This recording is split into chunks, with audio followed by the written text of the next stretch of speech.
Sunday mornings. Sunday కదా, late లేవాలి కదా, అందుకే 9కి లేచి బ్రష్ చేశాను. మమ్మీ అయితే ముందే మంచిగా ఇల్లు మొత్తం క్లీన్ చేసేసింది అని కొంచెం మారాలి. ఇప్పుడు నేనైతే మా ఇంటి వెనకాల కొంచెం ఉన్న ప్లేస్లో ఆ ప్లేస్ మొత్తాన్ని మంచిగా క్లీన్ చేశాను. అండ్ నేను ఒక ప్లాన్ అయితే వేస్తున్నాను, ఏంటంటే ఇక్కడ మొత్తం ప్లాంట్స్ని పెడతామని.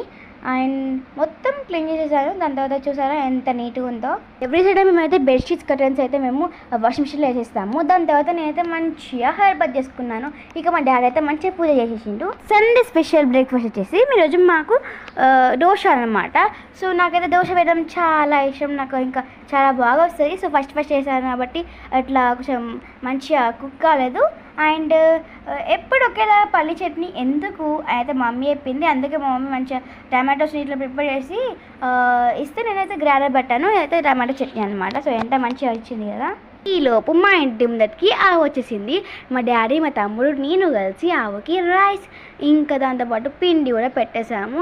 అండ్ వాటర్ తాగుతారేమో అని అయితే మా తమ్ముడు అక్కడ బకెట్లో వాటర్ నింపుతున్నాడు. బట్ అది మొత్తం రైస్ అదే తాగింది, దానికి సరిపోయింది. అదే వాటర్ తాగకుండానే వెళ్ళిపోయింది. తనకి తాగాలనిపించలే కావచ్చు ఆవుకి పాపం.